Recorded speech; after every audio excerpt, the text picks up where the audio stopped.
Bon. Eh bien, mesdames et messieurs,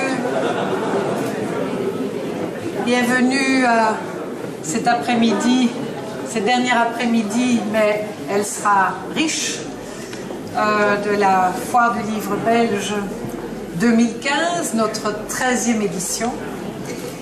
Et j'ai le plaisir de recevoir à nouveau, vous êtes un habitué, Jean-Stéphane Van Peuvelt. Je fais partie des meubles maintenant. Vous faites partie des meubles, parce que vous êtes en même temps éditeur des éditions Novellas et vous êtes auteur.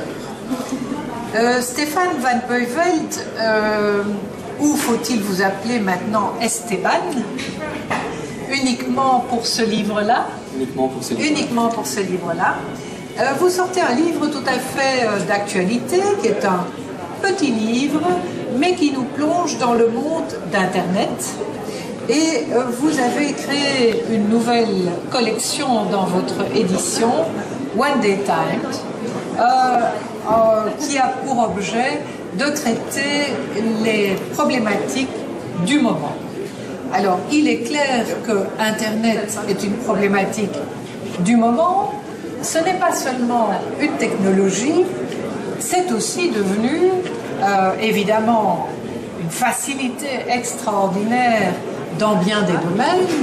On ne sait plus se passer d'Internet, mais en même temps, on voit bien les difficultés que créent ces réseaux sociaux. Nous sommes en pleine actualité difficile, avec des problèmes de sécurité, et on sait que, je dirais, tant les méchants que les gentils utilisent ce médium, ce moyen pour communiquer, monter ses coups, ou pour justement suivre les méchants et essayer de les empêcher de faire leurs coups. Donc c'est vraiment extraordinaire, c'est au fond comme le pistolet du shérif, c'est le pistolet du bandit, mais c'est aussi le pistolet du shérif. Je préfère la hache.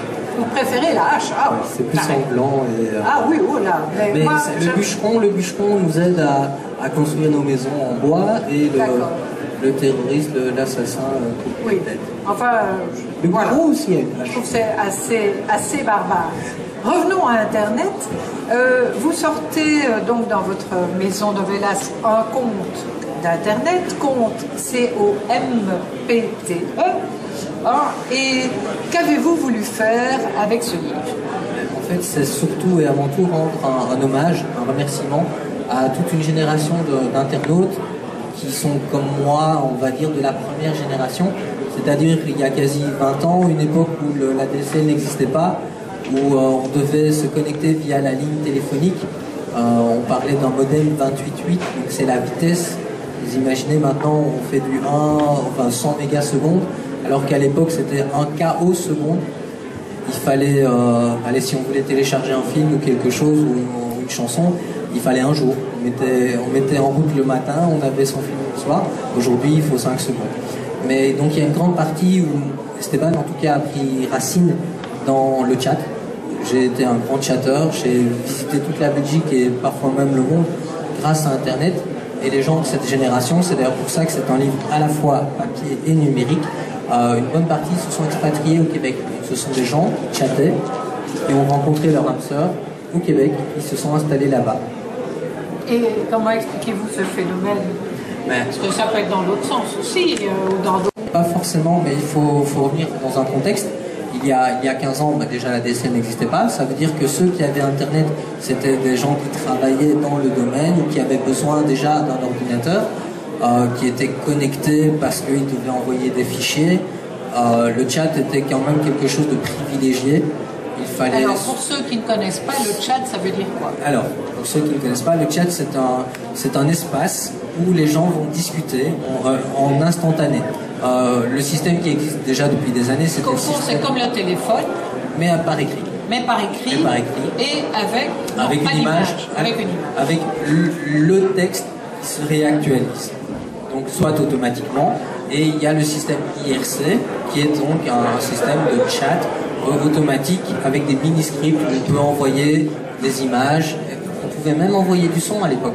Déjà, il y a 20 ans, la technologie était au point. Maintenant, on a amélioré, on a un peu changé l'interface. La grande différence aujourd'hui à il y a 20 ans, c'est juste le support. On essaie de plus en plus de vendre des smartphones. Un iPhone n'est qu'un smartphone qui s'appelle iPhone parce que Mac a décidé de l'appeler comme ça. Mais les fonctionnalités, ce sont exactement les mêmes. On envoie des mails, on utilise WhatsApp ou Viber, c'est-à-dire on envoie du texte. On peut chatter en caméra avec Skype comme on pouvait le faire il y a 20 ans avec NetMeeting. Alors, voilà. Encore une fois, pour ceux qui ne connaissent pas, Skype, c'est gratuit. Alors, Skype, à la base... On se connecte avec quelqu'un qui est... Et beaucoup de parents dont les enfants sont en Chine, aux États-Unis ou ailleurs, communiquent par Skype, c'est-à-dire qu'ils se voient à travers un écran et ils se donnent un rendez-vous téléphonique et ils se parlent comme au téléphone, mais via ce système-là. Exactement. Voilà. Et ça a l'avantage, déjà à l'époque, de tout simplement réduire les coûts. Il n'y a plus de coût de téléphone, donc c'est juste le coût de la connexion Internet, donc l'abonnement, ou enfin voilà, si vous avez le Wi-Fi, comme on dit. Alors, vous avez fait un relevé quand même assez intéressant et que l'on fait rarement, voire pas du tout.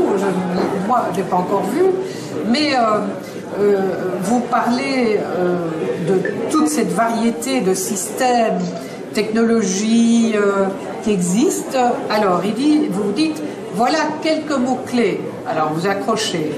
Napster, modem 56K, ADSL, Parano, Caramel, Messenger, Facebook, P2P, Firebox, Skype, Emule, Hack, Cybersex, etc., etc. C'est vous dire le nombre de techniques et de médiums, de médias utilisables c'est un résumé via Internet. C'est un résumé de la page 112 en fait, où j'ai mis tout simplement les mots-clés qui me permettaient à moi de réécrire l'histoire d'Internet et chaque mot-clé entraînant un nouveau mot-clé, ce qui fait qu'au début j'avais peut-être 10 ou 12 mots et maintenant la page elle en fait 48, voilà. Donc environ. Alors ce que vous avez aussi voulu faire, c'est retracer les grandes étapes de cette évolution et je pense que pour beaucoup de nos concitoyens qui ne sont pas férus de technologie, c'est un livre intéressant parce qu'il permet d'entrer progressivement dans ce monde et bientôt on ne pourra même plus réserver un ticket de train si on ne le fait pas par Internet et je crains que beaucoup de personnes soient exclues d'une série de services normaux de la société si elles ne disposent pas d'un moyen et des connaissances voulues pour Internet. Donc il n'y a rien à faire, il faut s'y mettre, il faut y aller, il faut se plonger dedans. Il y a un chapitre dédié à l'open source justement qui prévoit donc la connaissance, l'accès à la technologie doit être gratuite. L'accès gratuit, mais oui, j'évoque aussi le problème de la plupart des administrations en fait, qui commencent de plus en plus à envoyer tous les documents par email ou en tout cas de devoir s'encoder par Internet, et je pense à la génération comme celle de mes parents qui n'ont pas forcément eu un ordinateur en main ou qui n'ont tout simplement pas l'utilité. Si à un moment donné ils doivent demander leur carte électorale ou quelque chose par Internet, ils ne sauront pas le faire. Donc c'est de nouveau créer une fracture tant économique que sociale que culturelle. Donc j'espère qu'on n'en arrivera pas là. Maintenant, voilà, c'est l'avenir. C'est un gain d'énergie. Hein. Je suppose que vous avez tous vu le problème il y a quelques temps pour les votes électoraux, le comptage. Quand ça fonctionne, c'est génial. Mais quand ça ne fonctionne pas, c'est dramatique. Voilà. En plus, le contrôle, voilà. c'est quelque chose de particulier. Je commence à donner des conférences en fait sur tout ce qui est protection, tant pour la vie privée, son ordinateur, qu'au niveau un peu plus global. Mais effectivement, le contrôle, la surveillance, la peur du hacking finalement, et c'est la guerre actuelle n'est plus une guerre bactériologique, c'est une guerre numérique maintenant. C'est une guerre numérique, mais il y a aussi cet aspect de croire que tout est plus facile grâce à Internet. Et donc, on n'envoie plus de papier, on envoie tout par Internet, mais Internet, c'est une ligne sur votre ordinateur au milieu de tous vos messages, tandis qu'un papier que vous recevez, vous ne pouvez pas éviter de le voir. vous le voyez. Tandis qu'une ligne, vous la sautez, vous n'avez pas le temps et c'est parti dans l'oubli parce que entre celle-là et les suivants, il y en a déjà 100 ou 150 qui sont arrivés. Donc c'est soi-disant une meilleure information. C'est vrai, c'est plus rapide, ça coûte moins cher, mais l'efficacité... Bon. J'imagine que pour vous, en période de salon, vous recevez peut-être une centaine de mails par jour. Effectivement, oui, ça devient... Voilà. Voilà. Mais voilà. Ça devient très difficile déjà de pouvoir répondre à tout. Et puis sur les 100 mails, il y en a peut-être qui sont des publicités ou des spams, comme on appelle, des mails non décidés, retrouver ce qui est intéressant. À un moment donné, j'ai une de mes amies qui m'a demandé tout simplement de nettoyer sa boîte mail. Donc j'ai pris 4 heures pour nettoyer sa boîte mail parce que voilà, elle devait faire le tri entre toutes ces affaires. Bien entendu. Voilà. Alors un petit mot d'humour, je vous lis. Ode à Monsieur Nateur. Ordinateur, ordinaire ou sans plomb, ordinateur, des mots qui vont si bien ensemble, nous sommes le fruit de tes circuits et le pain béni est rompu. Je m'égare. Mais à la vitesse de tes processeurs, mon ramage qui se rapporte à mon plumage sera vite rattrapé. Ordi marrant le matin, je me lève et je t'allume. Allumer le PC, ordi sacré qui règle ma vie d'écrivain, écrit 20, point d'interrogation, VAIN, servir est ma passion, mon plaisir et ma mission, que les mots qui viennent de moi servent celui qui me les octroie, monsieur l'ordinateur sera vénéré sur l'heure. Ça c'est un petit clin d'œil, mais il y a des tas de choses très sérieuses, le multimédia, le blog, l'ère wiki, Wikipédia bien sûr, le chat, etc. Le sexe, ça en fait partie, phénomène de mode, le buzz, etc. etc. Voilà, merci. Voilà, Stéphane Van Peuvelt ou Esteban pour ceci, et votre stand Novelas est là. Juste à côté. Merci beaucoup. Au revoir. Au revoir. Alors, j'appelle...